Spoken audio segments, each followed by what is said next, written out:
But now I have the privilege and honor of introducing our final keynote speaker in the John C. Roth Endowed Speaker Series, Father James F. Keenan. Father Keenan is the Vice Provost of Global Engagement at Boston College, where he also serves as the Canisius Chair and Director of the Jesuit Institute.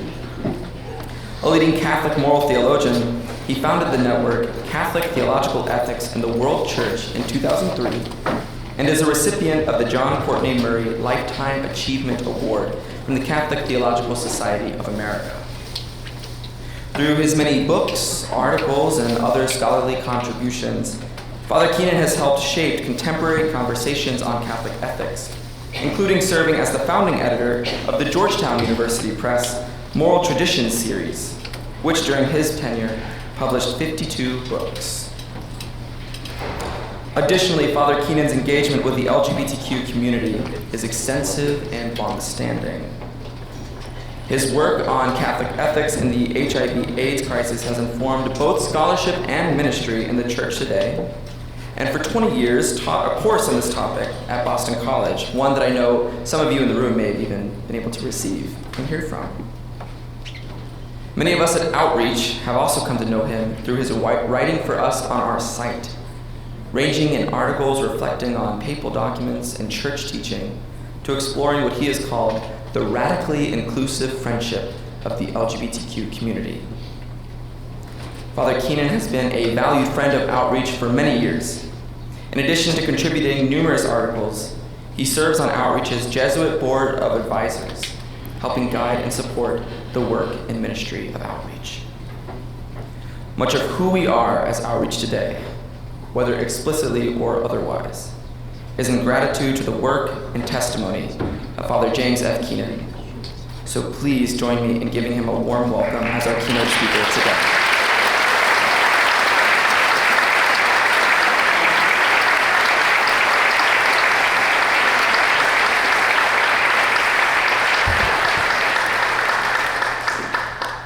It's a pleasure to be here. And if you know me, I like to go from one point to another, so get ready. I want to cover 3 issues with you. First, I want to talk with you about the importance of vulnerability for Catholic ethics today. It's hard to think of one word more important right now among Catholic ethicists and hopefully church leaders than the word vulnerability. The second is the importance of recognition for Catholic ethics. And finally, I will offer a few reflections on a few virtues that I think you will be surprised at how much you like them. Especially, you'll go out of the room singing Prudence, and then hopefully something on mercy, justice, fidelity, and self-care for the LGBTQ conscience. So first, vulnerability. I want to share with you my ongoing discovery. Years ago, I became worried about teaching and conscience formation. It seemed to me that, like many faculty, I was designing ethics courses so that students could respond to matters at hand. For instance, for many years, I taught, as Jack mentioned, a course called HIV/AIDS and Ethics, and taught it precisely so that students could answer innumerable questions about innumerable HIV/AIDS matters. While at the end of the course, I knew they could respond to most challenges about HIV/AIDS, I was not at all sure that they would. I began to see that they knew how to act, but the outstanding question was, would they? I began to realize that the beginning of the moral life was not turning to one's conscience, but whether one bothered to hear one's conscience in the first place, and to hear the cry for help. I began to think about this one day after class as my students were leaving and going down the hallway, and a student from another class collapsed. Some attended to him, but many just walked by talking to their friends. Others shrugged their shoulders. Who was that? That's when I started to wonder, they know what to do, but will they begin the process of responding in the first place? So when there's the cry for help, why should one respond? This is the great New Testament question, after all. There we find that failing to respond in the first place is really the New Testament's main concern. It emerges, in fact, as the predominant form of moral failure in the New Testament. There in the New Testament, people People do not fail by responding. Rather, they fail beforehand. They fail to bother to respond in the first place, and therein fail morally. The Good Samaritan parable, for instance, begins with a man lying beaten and robbed on the road outside a city. A priest and a Levite pass by. And then comes the Good Samaritan. After they pass by him, and then the Samaritan, a stranger in the area, is the one who stops to take care of the man. Again, in Luke's gospel, the rich man literally steps over hungry and impoverished Lazarus as he begs for help in Luke 16. In Matthew's 25 parable on the Last Judgment, the sheep and the goats are separated. The sheep fed the hungry, clothed the naked, etc. The goats did not. The sheep entered the heavenly kingdom, the goats are turned away. In all these parables, it is not that someone did something wrong. Rather, they did nothing. They do not seem to even notice the people in absolute need. There is no recognition. What makes it all the more problematic is that they knew what to do. Certainly, the priest and the Levite would know what to do for the injured man.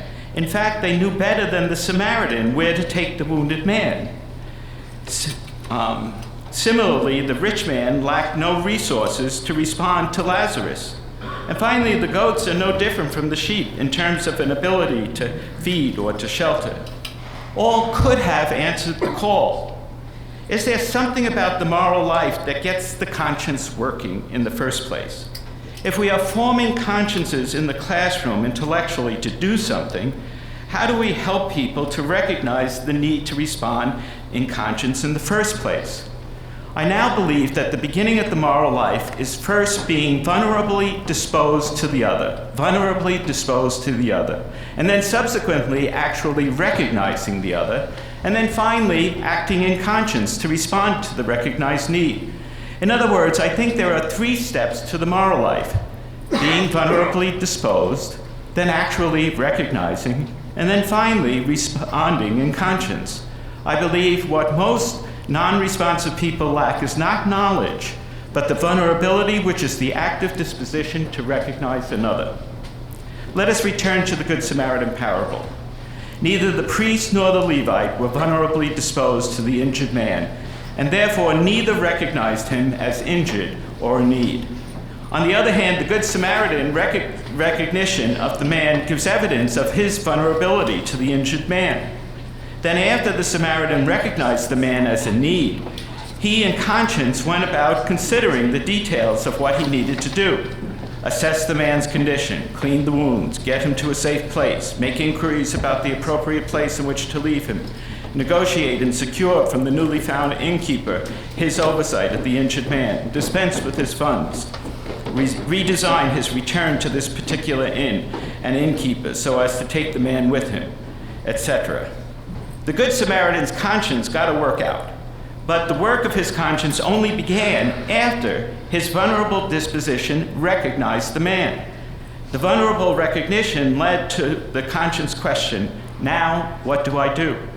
In a manner of speaking, the great moral issue is not what we did, but whether we even gave another in need the due recognition. Think of this time of Trump. How many times are you asking, now, what could I do? What should I do? I don't know. I don't know if I can do something. What should I do? What should I do? You know, the hesitancy. The first is being vulnerably disposed to the issue. Secondly, recognizing the issue, and then finally doing something. But if you don't do the first 2, you're never going to get to the third. And most of us are running around a rat cage on the first 2. Returning to this first movement then, what the goats, the rich man, the priest, and the Levite have in common is that they were not vulnerable to, and therefore did not recognize the other. I believe that these instances of overlooking others happen precisely because these agents were not incited or prompted to see or imagine the others as like them. In the same moment, they and their cultures gave them permission not to be bothered by the others or by their situation. Lacking the vulnerable disposition and the habit of recognizing, these people passed them by. Before moving on, let us acknowledge that assuredly they knew ethics. Certainly the priest and the Levite did. But they not only knew ethical conduct for those whose dignity they recognized, the priest and the Levite for their colleagues, the rich man for his business partners, but they are not interested in ethics for those whom they do not recognize. They practice ethics with selective bias. If they had recognized them as worthy, then they would think in conscience about what they needed to do. If you want to know why many people are not responsive to LGBTQ youth or queer youth, to trans people, to older gay and lesbians, it's not about ethics. It's about vulnerability and recognition. Now, more on vulnerability as foundational. Like many others, when I first thought of vulnerability, I considered it singularly as being related to the description often used of a vulnerable adult. There I thought of someone at risk, without defenses, wounded, weak, at sea, primarily a health condition that raises in others a concern. Those people may not think of themselves that way, but that's what the many in the society think of them. From the writings of the philosopher Judith Butler, among others, I began to see vulnerability as less about being wounded and more about being responsive. Let me explain. The breakthrough happened when I recognized that the word vulnerable does not mean having been wounded. It does not mean having been wounded, but rather being able to be wounded. Being able to be wounded. I began to see how it means being exposed, open, or responsive to the other.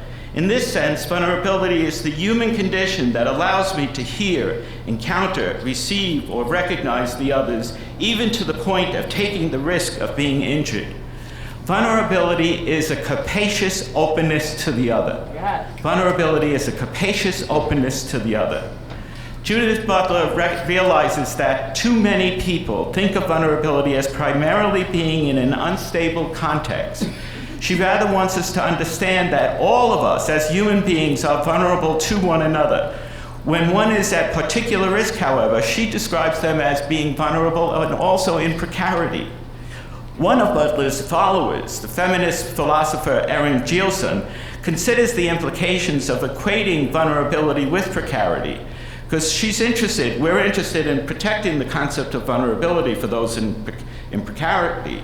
We're also, though, interested in saying how vulnerability has a claim on all of us. Somebody suffering precarity is usually not looking for someone without vulnerabilities. I think that's very important to understand. The last person that somebody in precarity wants assistance from is somebody who's invulnerable. So we're not looking to go beyond the vulnerable, we're looking precisely to the vulnerable for responses. People in precarity are looking for someone who is open to them, not only so as to receive assistance, but more importantly, to be recognized and related to them. That's what they're looking for, a connection, people in precarity.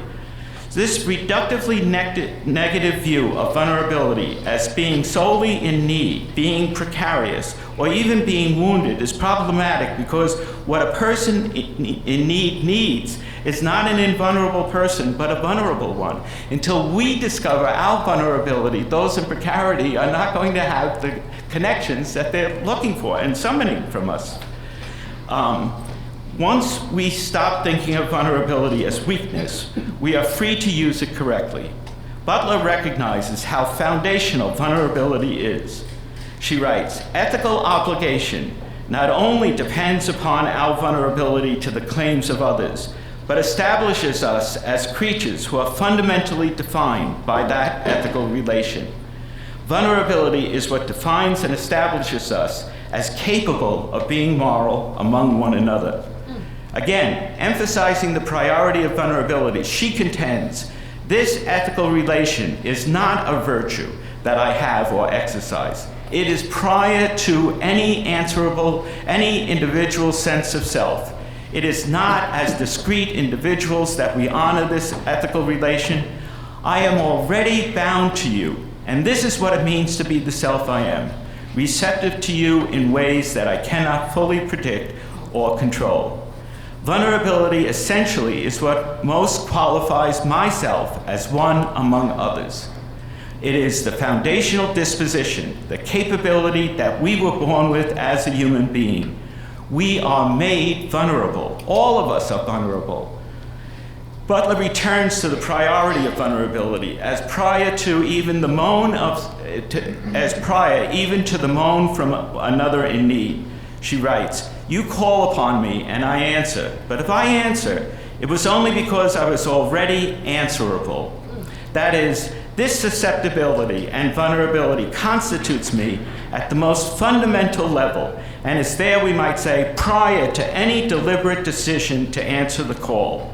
In other words, she writes, one has to be already capable of receiving the call before actually answering it. In this sense, ethical responsibility presupposes ethical responsiveness. I add, our vulnerability is our answerability, what allows and prompts us to recognize, to respond, to communicate, in short, to love. Theologically, Butler's natural created answerableness resonates with a variety of creation narratives that captures the vulnerability of the human and the vulnerability of God. Though not from a theologian, how many of you have read The Once and Future King? Oh, good. All right, good. So the other 80% of you, read it. Though not from a theologian, T.H. White's wonderful The Once and Future King provides an account of creation that captures beautifully how God acknowledges our vulnerability. God gathers at creation all the embryos of each and every species of animal life.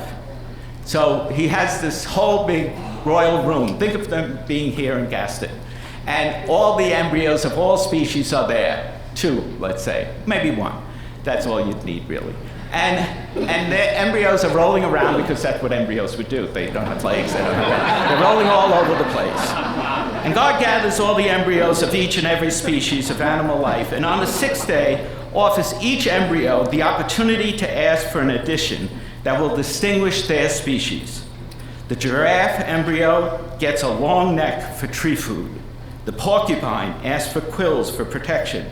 And so it goes for the entire creation. The last embryo is the human, who when asked by God what the human wants, responds, he always talks to God in the plural, watch it, he recognizes a triune God. "I think you made me in the shape which I now am, which I now have, for reasons that best known to yourselves, and that it would be rude to change. I will stay a defenseless embryo all my life."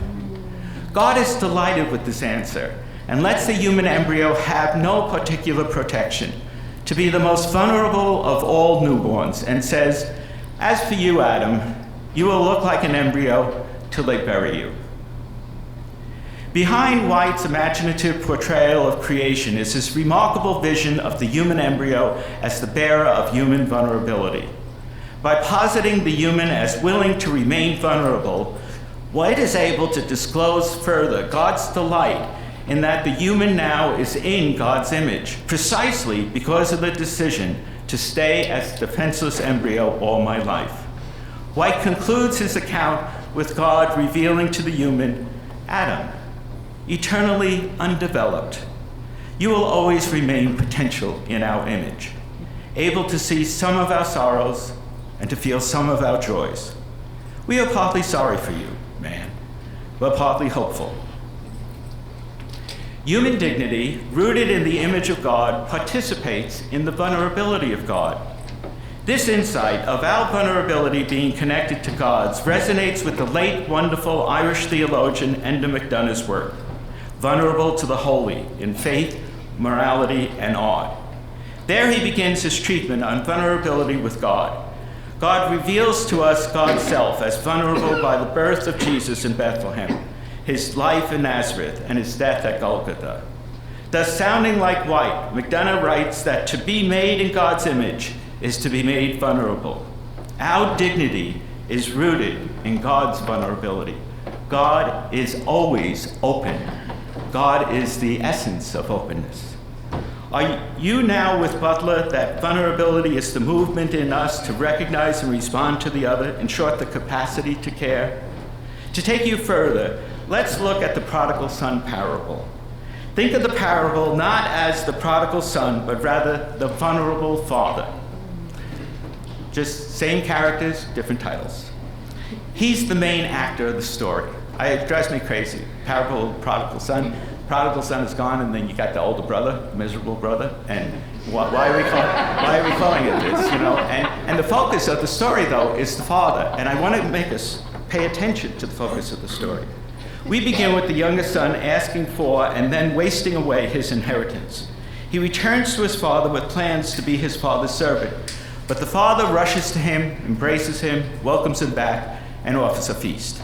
The son's own precarity is evident at the beginning, but at the center of the parable, we see the vulnerability of the father, who recognizes his son in the distance, runs to him, embraces him, reincorporates him, and works to restore all that was unstable, threatened, exposed, and jeopardized, to include him. Like the vulnerable Good Samaritan, the vulnerable father recognizes his son as in a precarious situation, whose humanity was not recognized by those who left him to eat with the pigs. Still, as the vulnerable father attends to the prodigal son, he remains vulnerable to his oldest son, who does not suffer from precarity, but suffers from resentfulness. Moreover, we should not think that the father is surprised by the oldest son's resentfulness. He's lived with him his whole life. He's the resentfulness incarnate. Even before he begins to run to his younger son, he knows that his movement toward that son will surely trigger the older son's insecurities, and yet still he takes it. Here then we recognize the father's own vulnerability that anchors both sons. The stability in the story is the vulnerable father as the precarious son returns and the resentful one tries to leave. The enduringly vigilant, attentive, and responsive father is so because he is vulnerable. So when the oldest son refers to his brother as that son of yours, the father wants him to recognize his brother. This brother of yours was dead and has come to life. But the brother needs to be vulnerable before he can recognize. Without it, due recognition just does not happen. So let me say a brief word about recognition. There's a lot going on here with recognition among ethicists and philosophers and theologians, but I want to introduce you to the work by the psychoanalyst, feminist theorist Jessica Benjamin, who 40 years ago reflected on infancy and mutual recognition among infants. Mutual recognition is that wonderful experience, central experience that an 8 to 10-month-old infant has in meeting another 8 or 10-month-old infant. So for 8 to 10 months, they've been surrounded by giants. And all they are looking at is, what is this all about? And suddenly, their brain is capable of recognition right at about 8 or 9 or 10 months, so that when they see an infant at that age, they're able to recognize something. And Benjamin wants to zero in on that. After being the object of the attention of people much bigger than themselves, mutual recognition is where an infant finally encounters another infant that seems very much like itself and not. When they are with fellow infants, they recognize the others as others and are curious and responsive to the other infant. Benjamin writes, mutual recognition is the most vulnerable point in the process of differentiation. She adds, in mutual recognition, the subject accepts the premise that others are separate but nonetheless share like feelings and intentions. As we mature, the experience of mutual recognition happens time and again as part of our growth as moral agents. The mutual recognition in infancy becomes the foundation for subsequent expressions of due recognition whenever we encounter humanity in its greatest precarity or neglect. What the students in the hallway failed to have was an experience of mutual recognition. They did not see their fellow student as their fellow student. What we learn in infancy is literally a first lesson. In our vulnerability, we can recognize that we are related one to another. Then we move from an awakening to a form of identification. Like later, as children, we realize that that form of identification calls us to a form of responsiveness, especially when the other is neglected, in need, or oppressed. The awakening to and the identification with another's humanity are therefore the first steps toward the moral threshold.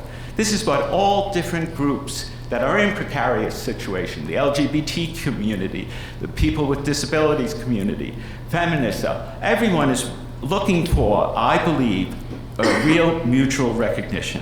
The awakening to and identification with another's humanity are therefore the first steps across the moral threshold. That's why, for us, in the LGBTQ community, recognition of who we are is so important. But only through being vulnerable to one another can they and we recognize. It's not easy. Isabel Wilkerson, in her magnificent cast, The Origins of Our Discontent. How many have read Isabel Wilkerson? Okay, well, actually, 90% of you should. Her magnificent cast, The Origins of Our Discontent, helps us to see that sometimes societies don't want us to recognize the humanity of another. She wants to talk about how there are social and cultural influences that hinder us from seeing what we need to see. She talks of society as the wordless usher.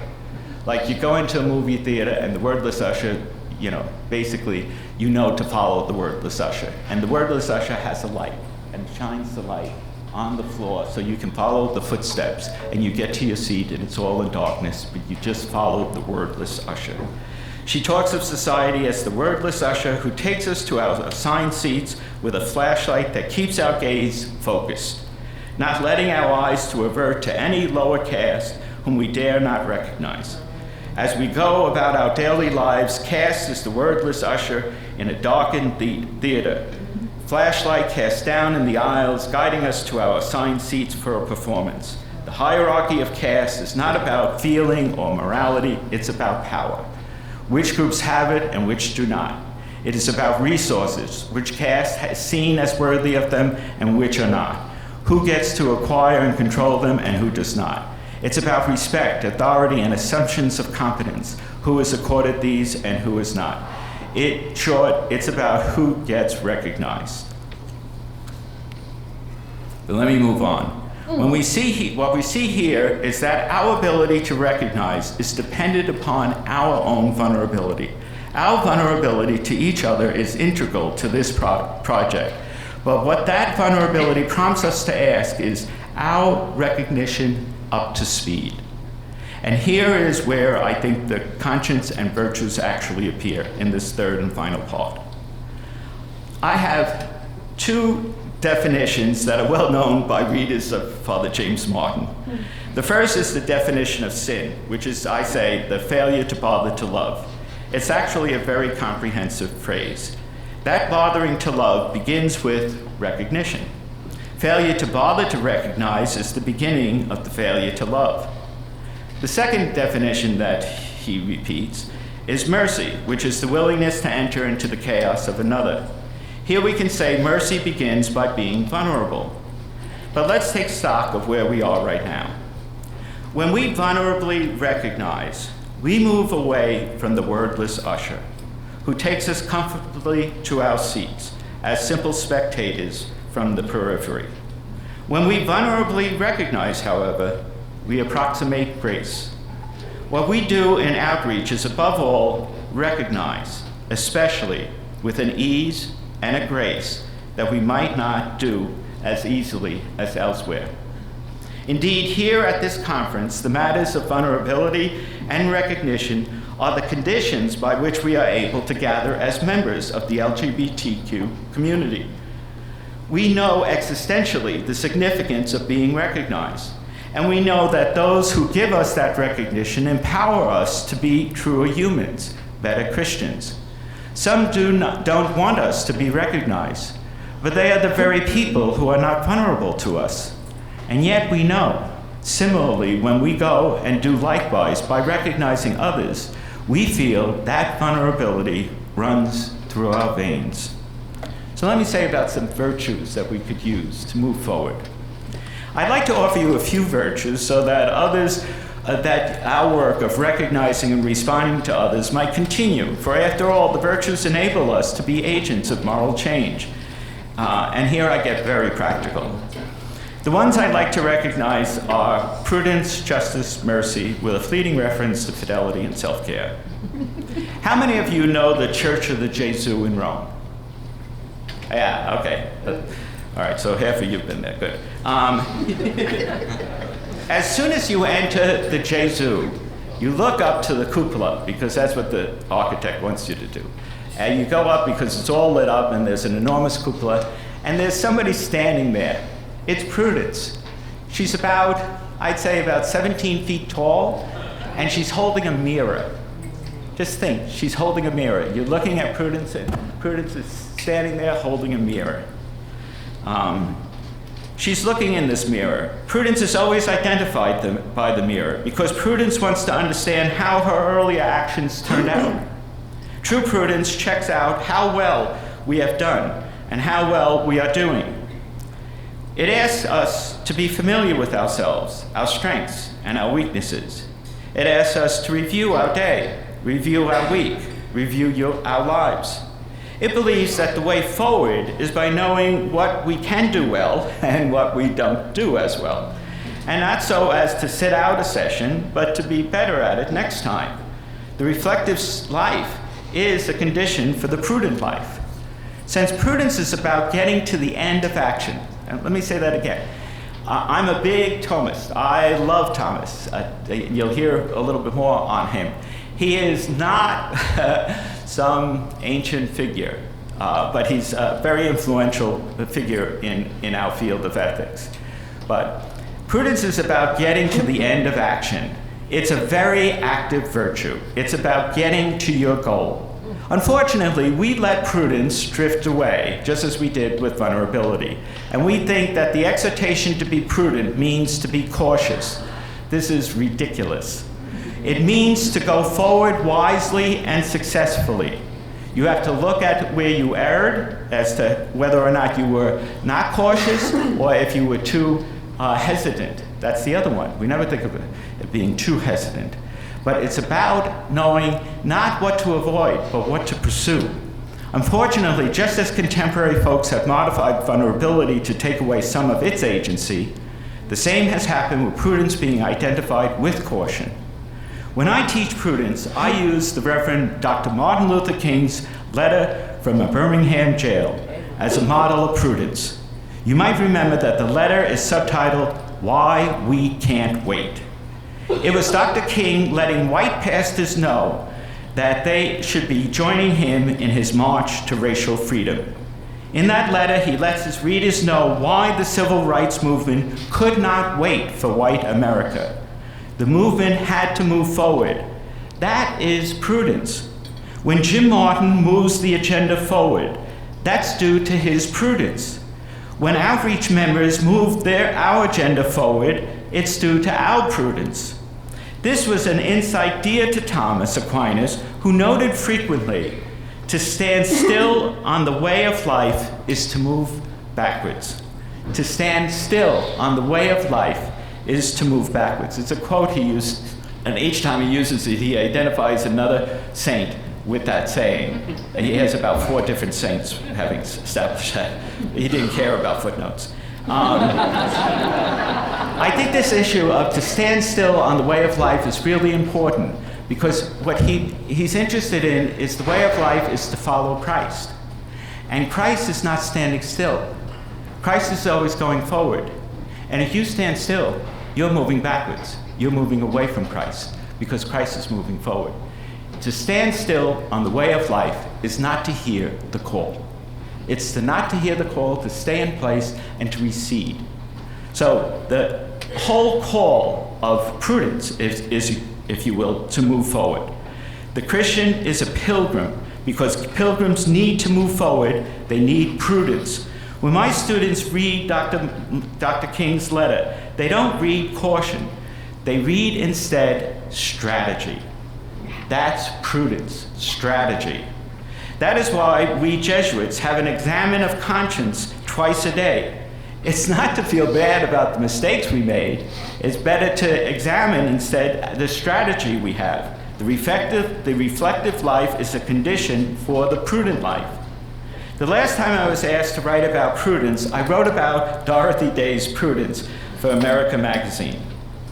During the 1950s and 60s, especially during the Cold War, schools and government buildings practiced for potential nuclear attacks frequently. So I'm 73. When I was in grammar school, we all had to hide under desk as the drill came that the nuclear bomb was going to come, and this desk was going to save us, and the glass in the hallway was going to save us. And we kids were like looking around going, well, I didn't want to say what I was thinking, but we were saying very rude things to us about how stupid adults were.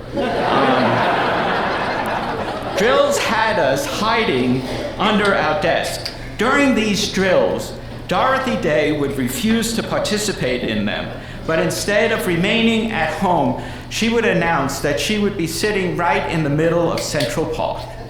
She effectively let everyone know how prudently that preparing to protect yourself from a nuclear bomb was not a good idea.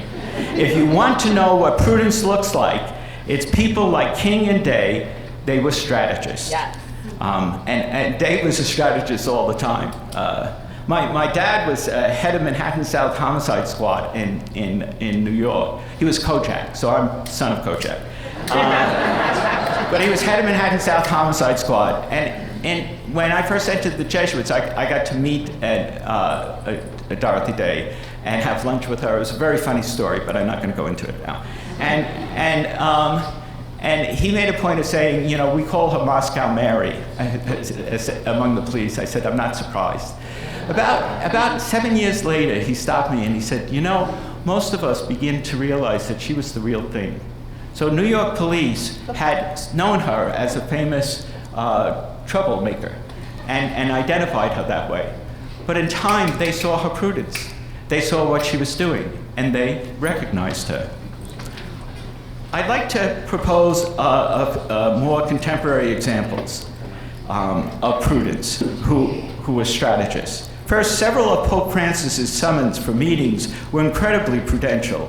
First, he held meetings with the popular movements, then he started the synods on the family, and then the last synod. Wisely, one followed the other as he prepared the church to see the steps he would take and who he would want to walk with him.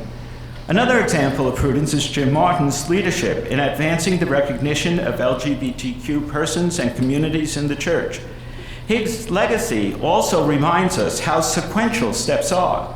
Of course, Jim Martin, the person, ought not to be confused with his movement, but each prudentially moves forward, with many assisting him as he takes on other steps. Like Dr. King and Dorothy Day, they never moved alone, but they took their first steps interiorly and exteriorly. Jim's movements are quintessentially prudential. He has taken a multi-vector approach of opening not only in the public square, but also in the Catholic Church. And his being received by sitting pontiffs like Popes Francis and Leo has been very prudential as well. Prudence is also found in the report by the Synodal Group 9. And in that report that the two gay couples, one that I know, Jason and Damien, that their accounts that they submitted were very prudential moves. This is not a lack of prudence. This is what prudence is about. Prudence is about moving forward. It's not about doing anything. Christ doesn't say stand there. He never says to any of them stand there, except for when he's in the garden and when he's going to go to his death, and then they fall asleep. He always calls us to follow him. We have to understand, are we listening? That we're called to follow him. To stand on the way of the Lord is to move backwards. I also think that queer theologians are examples of remarkable prudence, as they are trying to make many of us familiar with gay and lesbian theology to engage queer theology. Oh, I want to add, I think the entire publication of the report was enormously prudential in terms of the church's vulnerability and promotion of recognition here in this area. Here, I think some of the people, like Xavier Montesel, who in Queer Visions and Virtue Ethics argues that that an ethics must emerge if the church is willing to acknowledge queer people as bearers of divine presence and possibility. Ish Ruiz, who's here, helps us to see queer theology empower us for the journey. In other words, as Ruiz shows us, it is important to have the tools to move forward in our argument and in queer theology, like virtue ethics itself has the instruments for that prudential advancement. I want to add that Ruiz, who has fought eloquently and prophetically in his writings, has also done that in his actions for the rights of LGBTQ educators, as in his book, LGBTQ plus Educators in Catholic Schools, Embracing Synodality, Inclusivity, and Justice, and his cornerstone, Sacred Stories of LGBTQ plus Employees in Catholic Institutions. They're both very prudential works and moving the matter of queer ethics forward. Craig Ford is the one who relentlessly pushes us forward with a queer natural law that does not let gender essentialism stand intact. I can only cite, because of time, 4 of his works. As he moves the field forward, he aims to dismantle unanalyzed claims that hold us back, and more importantly, helps us to see that sometimes what seem like advancement in Catholic sexual ethics are really nothing more than a stopgap that later trips us up. He endorses powerfully a queer natural law in an article called Transgender Bodies, Catholic Schools, and Queer Natural Law. Arguably the best paper I ever heard at a conference is his ongoing battle against gender essentialism in his Born That Way, The Challenge of Transgender Identity for Catholic Theology. But if you want the beginning of Craig, then see What Makes Jesus Salvific for the Queer Community, a Moltmann-inspired essay in Christology. Finally, as you see him looking at matters of race and gender, look at his Black Queer Natural Law on brownness and identification. Okay. Finally, Flora Tang makes clear in what queer theology taught me about the saints, that the saints are often themselves instructive as queer saints. Yet she prompts us to go beyond clinging to narratives of queer certitude and to move toward an openness to fragmented narratives that do not tidy up voices of mourning and unfilled hopes for a queer and decolonized church. I need to write an essay about the prudence in queer theology and how it can help us today to look at reality as it is and not to try to tidy it up, as Tang reminds us. We should neither be dogmatic nor impatient. The queer argument should be queer, but prudentially doing this will take considerable challenges, though those leading the way are themselves growing in prudence. Let me add that I do not think that the prudence of the LGBTQ or queer theologians is much different from the prudence of civil rights activists, nor of Catholic peace activists, nor of Catholic feminists. That's the prudence I want to espouse here, a strategic, forthright, forward-looking, deliberate prudence about vulnerable and rightful recognition and human dignity. I'll read that again, that's the heart of my talk. The prudence I want to espouse here is a strategic, forthright, forward-looking, deliberate prudence about vulnerable and rightful recognition and human dignity. I would like to add that another historical model of prudence can be found in the way American women religious who tried to establish hospitals and schools in this great country, sometimes with and sometimes without the clear knowledge of the local bishop.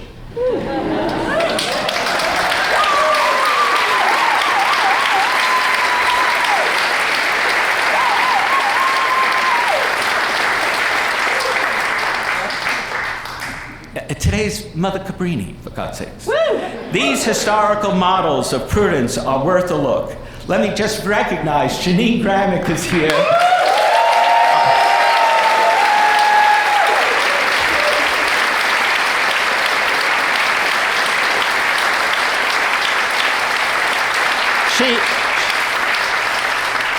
She could write the book on prudence.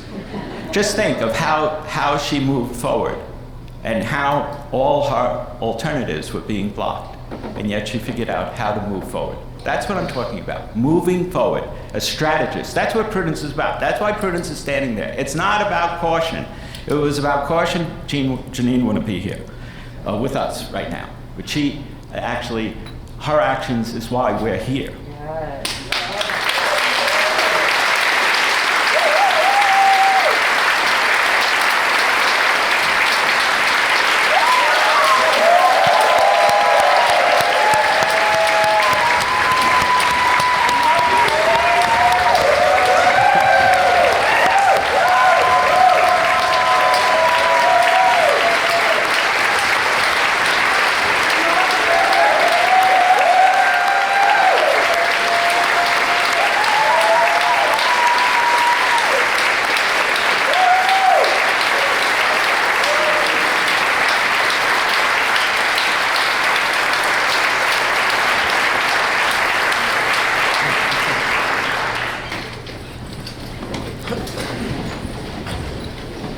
In conclusion, I want to move to justice and on to fidelity and self-care.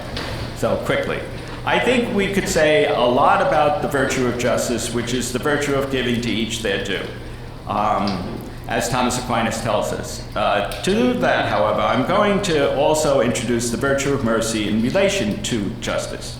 I define mercy as the willingness to enter into the chaos of another. A very queer movement. No? Don't you think mercy is a very queer movement? To enter into the chaos of another? Who would do that? Queer people.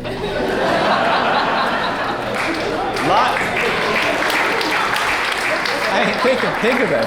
Yeah. Lots of queer people seem more adept than others at entering into the chaos of another. But here I want to do with you is make another corrective, as I did on vulnerability and prudence.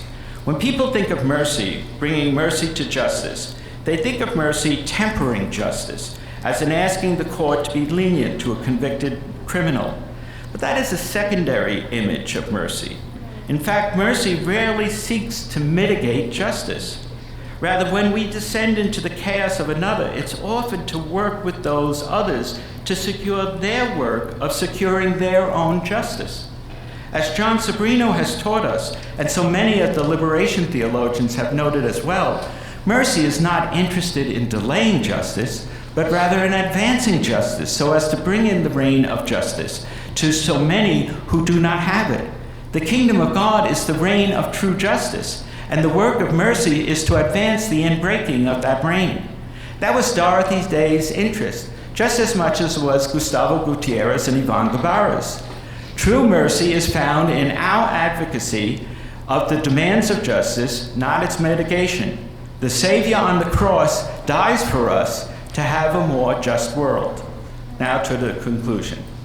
30 years ago, I proposed a new set of cardinal virtues. I was basically disenchanted with the Platonic, Augustinian, Thomistic model of cardinal virtues, which highlights prudence, justice, fortitude, and temperance.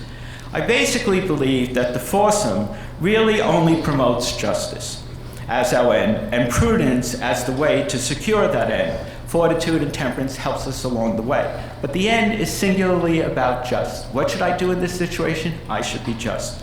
Is that an adequate response? My question is justice the only virtue we should be pursuing as the end of our relational life? Or are there others? I want to suggest, as others are doing right now, that as a matter of fact, sometimes I need to do something other than to be just. In my essay in Theological Studies in 1995 entitled Proposing Cardinal Virtues, I argued for a more relational anthropology. I advanced the insight that the cardinal virtues arise from our mode of being as relational, arguing that virtues do not perfect what we have or what we do, but rather they perfect the way we are in relations with others. It is this relational context I propose my cardinal virtues, which are justice, fidelity, and self-care. And finally, prudence, to arbitrate these three different ends. As persons, we are relational in three ways: generally, specifically, and uniquely, and each demands a cardinal virtue. As relational beings in general, we are called to justice, that is, to treat all people equally, whether we know them or not.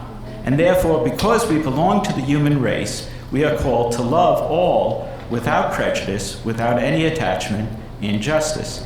That's what it means to love justly, to be free for all persons.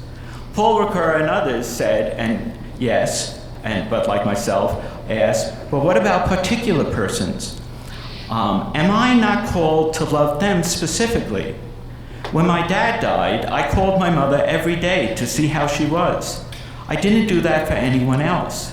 Are there not family members, spouses, and friends, some particular students we have and teachers as well, that prompt us to have a specific responsibilities to them that are not about justice, but what I call fidelity?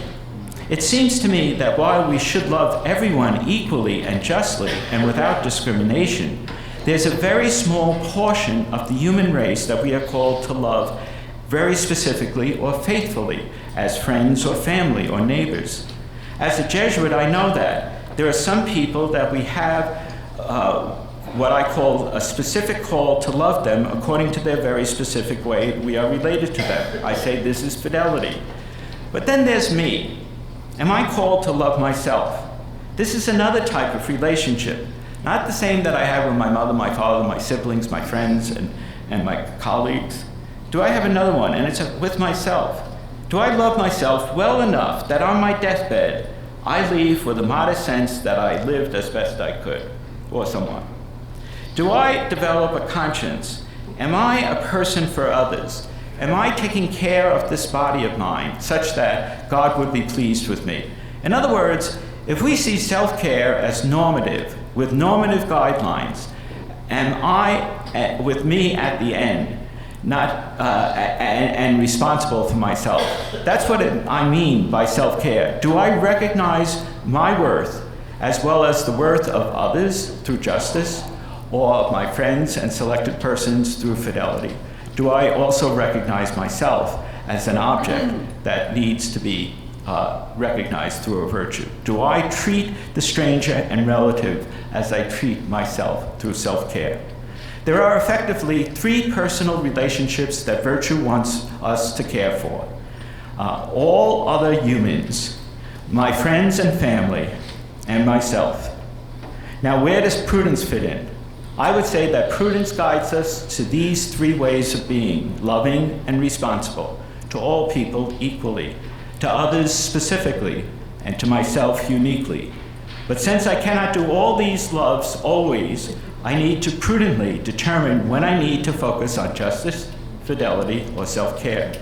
Prudence helps me to arbitrate that. So look around the room. To probably all in the room, you are united in justice and fairness. Look around the room. You are related to all in justice and prudence. To a few of them, a number probably growing in this conference, you are related in friendship. And you are called to treat them faithfully because you started a particular relationship. But then there's you. You are for the issue of justice and fidelity and those for outreach, but you're also here for yourself. And prudence helps you with each of these relationships. Prudence helps you to discern when you need to be just, faithful, or self-caring. And by the way, you are going to need temperance and fortitude for each of these virtues, but again, that's for prudence to decide. So let me invite you to be more vulnerable and to recognize better. Let us see the virtues in a new light, retrieving the original meanings of vulnerability, prudence, and mercy. And let us realize that LGBTQ and queer ethicists are further developing ways of appreciating our humanity and how much God invites us in conscience to move forward on the way of the Lord in a variety of relationships that constitute each of us here as we are. Thank you.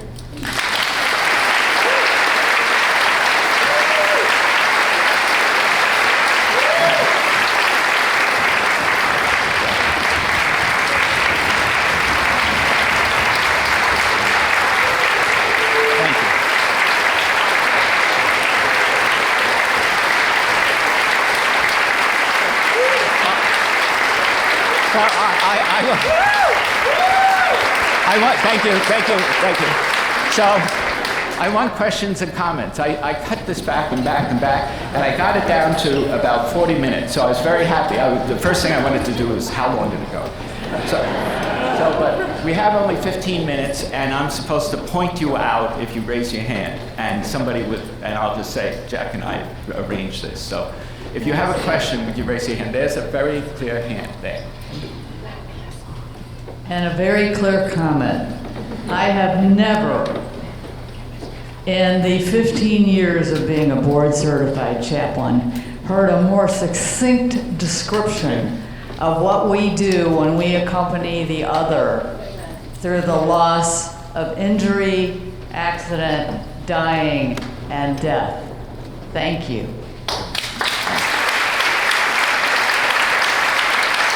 Thank you. Yeah. Correct me if I'm wrong, but I love how you describe prudence as a way of happiness when you have the richest person of the world saying that compassion is the fall of humanity. So thank you for doing that. Thank you. Here are two questions back to back. And then the person in front of him.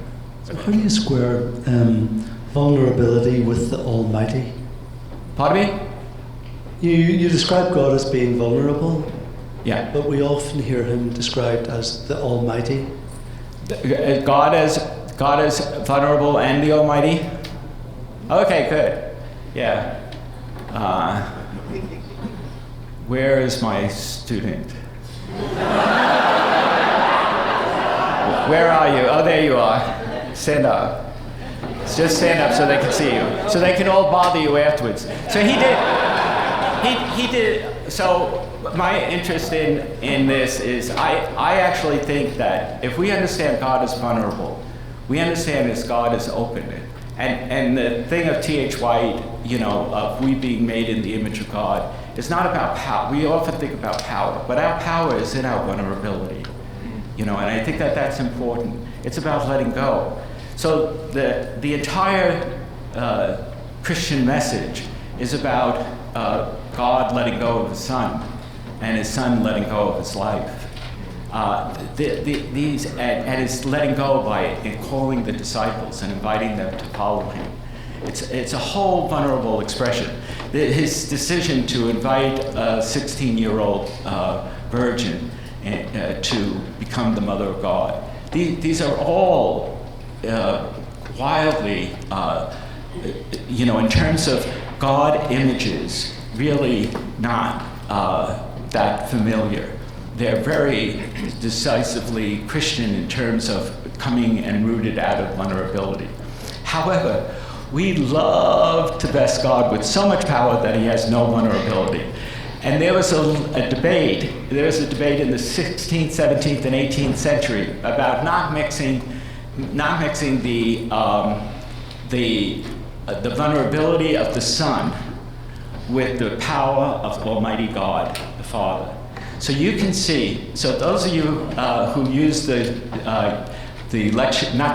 sacramentary, if you look at the sacramentary where the preface is, that most commonly used for the second Eucharistic prayer.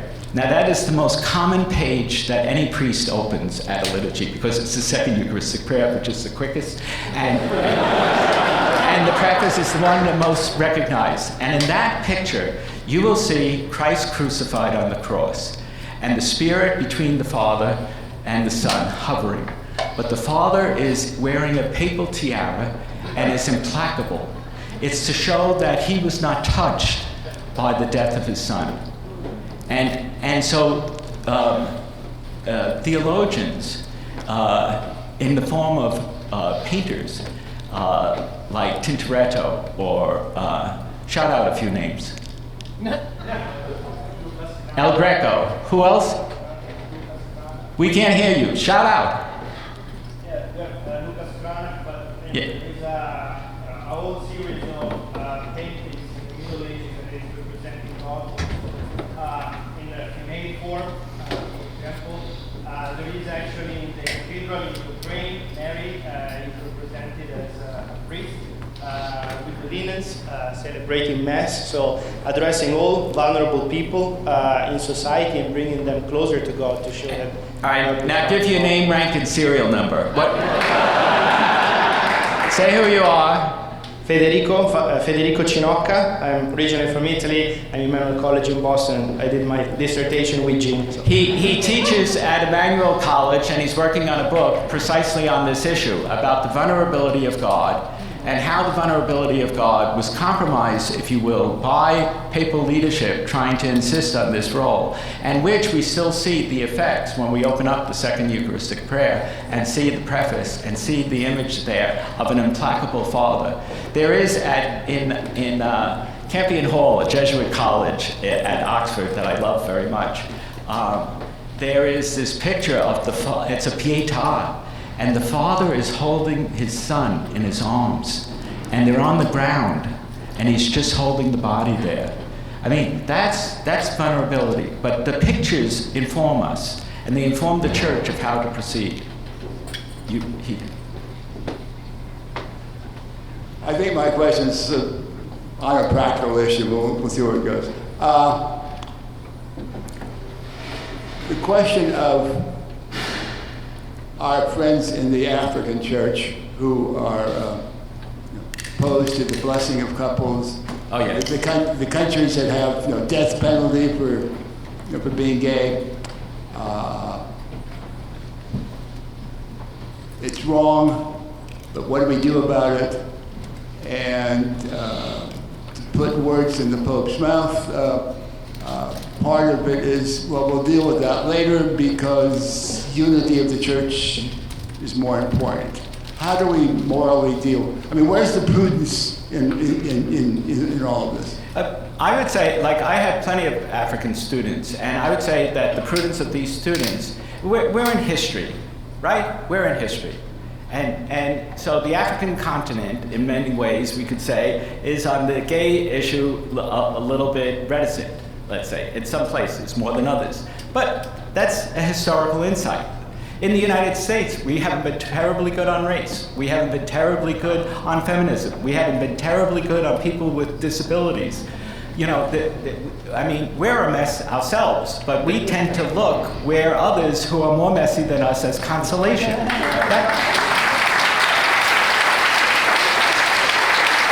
However, I don't think you're filled with judgmentalism. You're just asking, well, how will this change? But it will change what I'm talking about. It will change by black priests being more prudential and strategic in recognizing gay and lesbian persons in their community. I had a doctoral student. There's a lot of theology about I am because we are, the Ubuntu insight. And so people will say, we don't have the individualism that you have in the North. And this friend of mine, John Ganser, my student, one of my first students from Ghana, he did his dissertation on friendship to say that friends are not between two communities, they're between two persons. So there may not be a lot of insight about the individual in African philosophy or theology, but there's a lot about friendship. And so he sees that as a pathway to talk about how do we talk about relationality and personhood at the same time. So I could think of any number of African theologians who are doing this. I could think of any number of women religious in Africa who are insisting on recognition of the LGBTQ community. So I just think we're seeing them at a historical moment. That this bias will be eroded. So long as we're capable of recognition, we're capable of eroding bias. Okay? I just came up with that. That's a good line. So long as we act on recognition, we're capable of thank you. Somebody write that down and send it to me. But I think this is really rather key.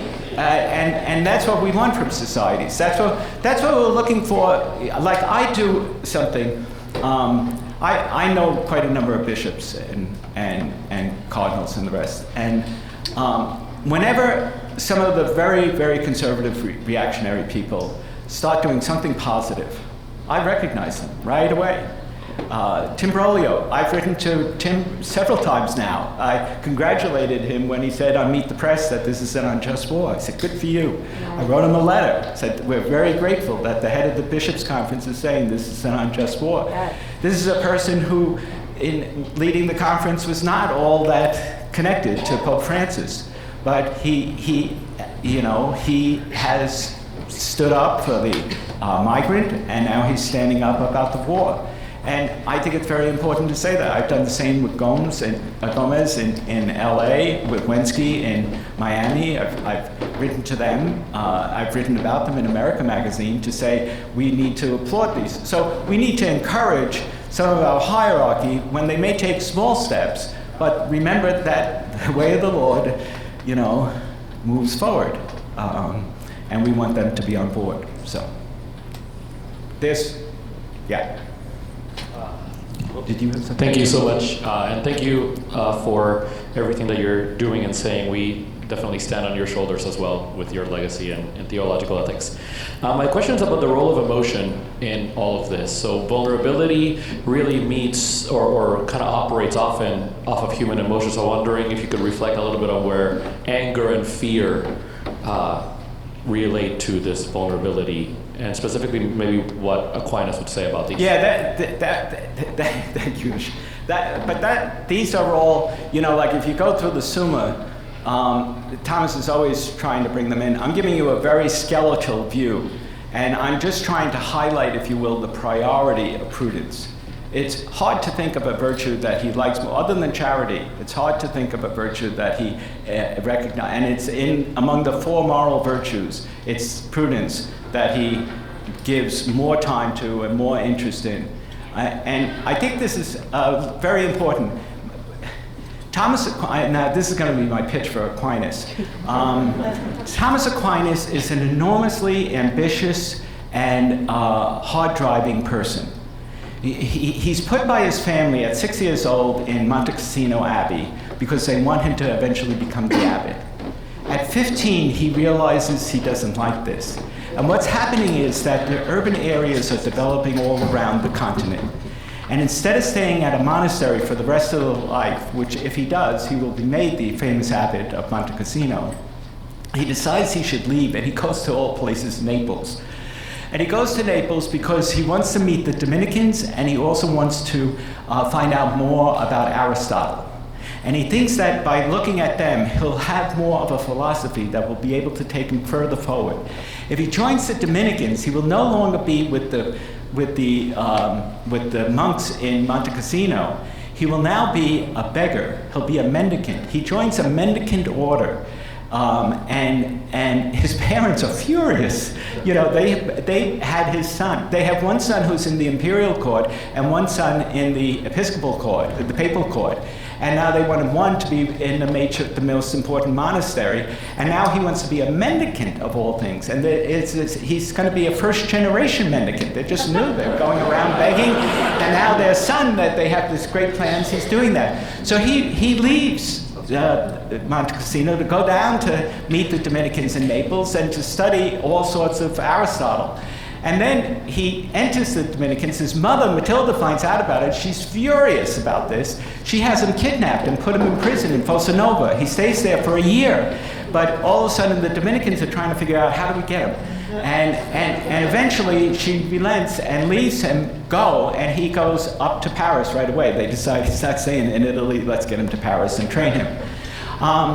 This is a man who constantly looked to the future. He wanted to belong to an order that was known by its mendicancy. He wanted to be in an order that was known for its preaching the gospel. When you sing, what is it, Salutaris Domine? He wrote the office for, what is it, David? Corpus Christi. Because he was at Orvieto. He wasn't at Orvieto. Everybody thinks he was at Orvieto. He wasn't in Orvieto, but because of Orvieto, there was a sense that there was the true body of Christ in the host. And so he writes this. This is a man who only looked to the future. He's quoting all these Arabs. He's quoting all these Jews. He's quoting all sorts of people, and he's making them part of our testimony. No one did this. He disagrees with Augustine about virtues. Augustine said only somebody with charity could be virtuous. So unless you were a Roman Catholic, you didn't have charity according to the church. So nobody had virtue. Thomas says that if you have charity, you have one of the three theological virtues, and therefore you're saved. But in this world, you can understand justice, you can understand prudence. He breaks from Augustine. He actually asks, is the definition on virtue correct? And in the answer, he says, if you just remove this thing about charity, it works. And you realize how subtly he did it. It was a very prudential move, but we've all followed him in going forward in an anti-Augustinian mode, where we recognize that Jews and Muslims and Hindus and other peoples have the capacity to recognize justice and prudence in this life. So just so you leave this room, you know that I'm a fanatic about Thomas. I'm doing a virtue right now, how to become virtuous with Aquinas. But sometimes we need to keep looking at our language with some skepticism. Vulnerability is not about weakness, it's about capacity. Thank you. That was emphatic.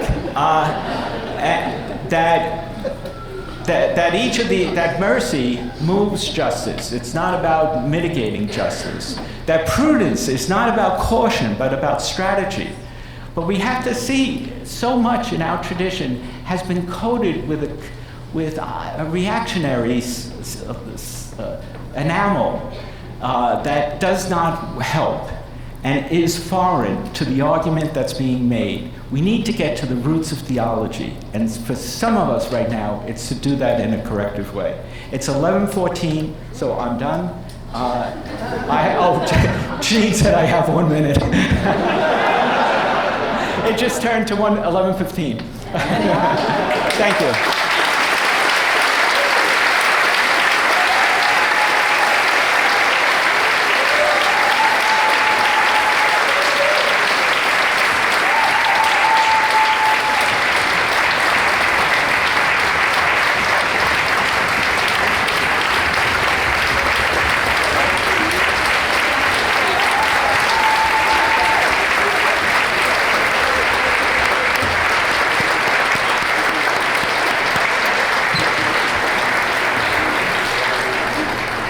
Thank you, Father Keenan. This is amazing. Yeah. Please come up. Yeah, come tell a story.